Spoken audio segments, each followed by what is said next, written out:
Chers amis, nous entrons dans l'Avent. L'Avent, cela vient d'un mot latin, adventum, qui veut dire avènement.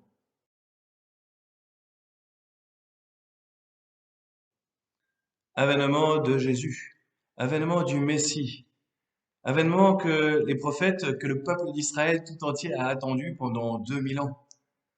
Avènement qui s'accomplit le jour de Noël, autour de l'an 752 de Rome. Cet avènement, cette naissance de Jésus dans la chair, nous la célébrons à Noël. Mais l'Avent, c'est aussi une autre attente, celle du peuple fidèle aujourd'hui, qui attend la venue du Christ dans la gloire. Nous le savons, nous le chantons à chaque messe. Nous attendons sa venue dans la gloire. Cette attente qui n'est pas passive, mais qui est active, parce que c'est une attente impatiente. Oui, nous voulons que le Seigneur vienne. Et enfin, l'Avent, c'est aussi une attente pour aujourd'hui. Jésus qui vient, qui veut nous visiter dans nos cœurs. Maintenant, l'Avent, c'est ce temps de 4 semaines pour préparer la venue du Seigneur, Noël, la venue au dernier jour, et Jésus qui vient aujourd'hui dans nos cœurs.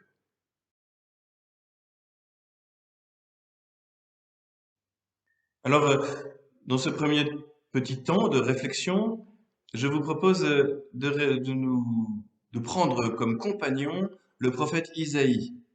La liturgie de l'Église nous le valorise pendant tout ce temps. Chaque jour de la semaine et le dimanche, c'est le prophète Isaïe que nous avons en première lecture. Alors, qui est Isaïe?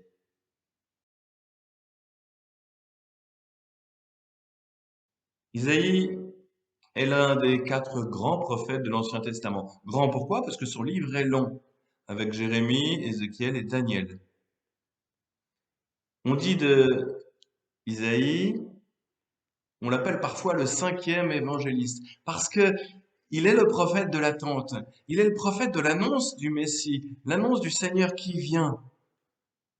Cette venue dans la chair qui est annoncée, c'est aussi la venue dans la gloire. On dit qu'il est le prince des prophètes, parce que il était grand poète et politique averti. Il était à la cour du roi et sa parole avait du poids, même en son temps. Son nom Isaïe veut dire le Seigneur est secours. Isaïe vivait à la cour du roi lépreux Osias, puis à la cour du roi Akaz, puis de Ézéchias, entre l'an 740 avant Jésus-Christ et l'an 700. Isaïe est marié, il est père de 2 enfants. Il est conseiller des 3 rois que nous venons de citer. C'est donc un aristocrate. Mais porteur, dépositaire de la parole de Dieu, il s'en prend aux abus et au luxe de ses contemporains. Isaïe aime sa ville, Jérusalem. Il est un amoureux du temple, il est témoin de la vie sociale de son temps, à la fontaine de Siloé, dans les petites rues du mont Sion. À l'époque d'Isaïe, il n'y a pas encore une pleine connaissance de l'unicité de Dieu. Et certains prient d'autres dieux. Aux abords de la ville, dans la vallée de la Géhenne, du Guinon, il y a des fumées qui montent, c'est celle de sacrifice à des dieux païens, et en particulier à Moloch, le dieu des Ammonites.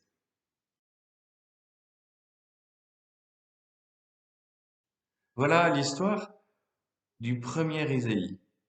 Pourquoi premier? Parce que son livre, qui est très long, est divisé en 3 parties. 3 parties qui ont été rédigées à des époques différentes. La première partie, du chapitre 1 à 39, c'est justement ce premier Isaïe entre l'an 740 et l'an 700. Et puis, le deuxième Isaïe, certainement un disciple du temps de l'exil, après que Jérusalem soit tombée en 587, ce disciple d'Isaïe rédige les chapitres 40 à 55. On appelle ce livre le livre de la consolation. Et enfin, un dernier prophète qui ne se nomme pas non plus, mais qui s'attribue, qui se met sous la tutelle du grand Isaïe, du premier Isaïe. Lui, il écrit dans les années 400, 450 peut-être avant Jésus-Christ, et lui aussi a une parole d'espérance. La parole de Dieu est transmise par Isaïe à son peuple. Et donc, comme vous l'avez compris, quand on dit le livre d'Isaïe, on parle de 3 auteurs différents. Mais nous le savons aussi, lorsqu'un auteur qui est pleinement auteur parle, c'est Dieu qui s'exprime par sa bouche. Un passage très intéressant du livre d'Isaïe est le chapitre 6. C'est Isaïe qui parle et qui témoigne de son appel.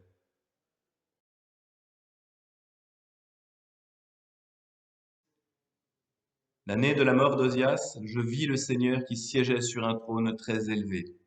Les pans de son manteau remplissaient le temple. Des séraphins se tenaient au-dessus de lui. Ils avaient chacun 6 ailes, 2 pour se couvrir le visage, 2 pour se couvrir les pieds, et 2 pour voler. Ils se criaient l'un à l'autre, Saint, Saint, Saint, le Seigneur Dieu de l'univers, toute la terre est remplie de sa gloire. Les pivots des portes se mirent à trembler à la voix de celui qui criait, et le temple se remplissait de fumée. Je dis alors, malheur à moi, je suis perdu, car je suis un homme aux lèvres impures, j'habite au milieu d'un peuple aux lèvres impures, et mes yeux ont vu le roi, le Seigneur de l'univers.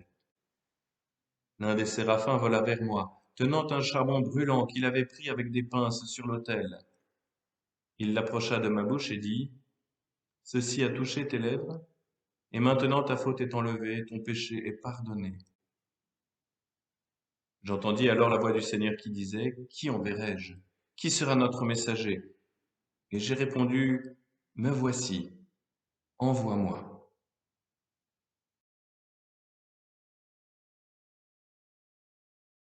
Voilà, Isaïe assiste à une manifestation, à une épiphanie du Seigneur dans son temple. Premier mouvement, la crainte. Il perçoit la grandeur de Dieu alors que lui est petit, faible, humain. Et il voit que Dieu veut s'approcher de lui et l'appeler comme messager. Et il répond, me voici, envoie-moi. C'est peut-être la première chose que nous pouvons méditer aujourd'hui. Est-ce que je reconnais l'action du Seigneur dans ma vie? Est-ce que je reconnais comment Dieu me parle? Est-ce que je me laisse toucher par sa parole? Oui, nous sommes invités à, à vivre cette vertu qu'on appelle la crainte de Dieu. Non pas une peur panique, mais la perception que Dieu est tellement plus grand que moi. Cette crainte est une vertu, une qualité, un don de l'Esprit Saint. C'est d'ailleurs Isaïe qui nous parle de ces dons. Ces dons de l'Esprit Saint, ce don de crainte, me permet de me resituer à ma vraie place. Je suis d'abord une créature, je dépends d'un autre, et quel autre? Dieu lui-même. Cette crainte de Dieu me fait aussi percevoir que Dieu m'aime et m'invite à ordonner, orienter toute ma vie vers lui. Et Dieu choisit de faire de nous des collaborateurs. Comme Isaïe, nous sommes invités à collaborer, à être coopérateurs de l'œuvre de Dieu.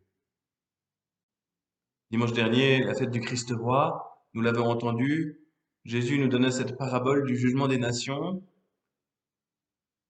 Nous sommes invités à agir en son nom pour lui, car le petit, le faible, l'isolé, l'abandonné, le malade, le prisonnier, c'est lui.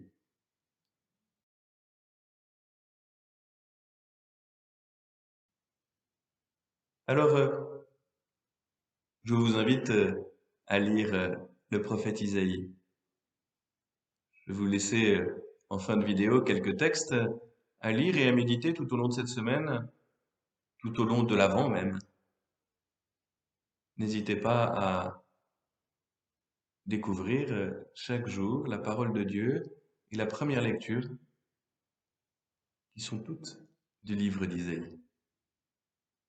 Je souhaite un excellent temps de l'Avent à l'écoute de la parole de Dieu et en demandant au Seigneur sa grâce, son amour, pour pouvoir répondre à l'appel que Dieu fait à chacun de nous.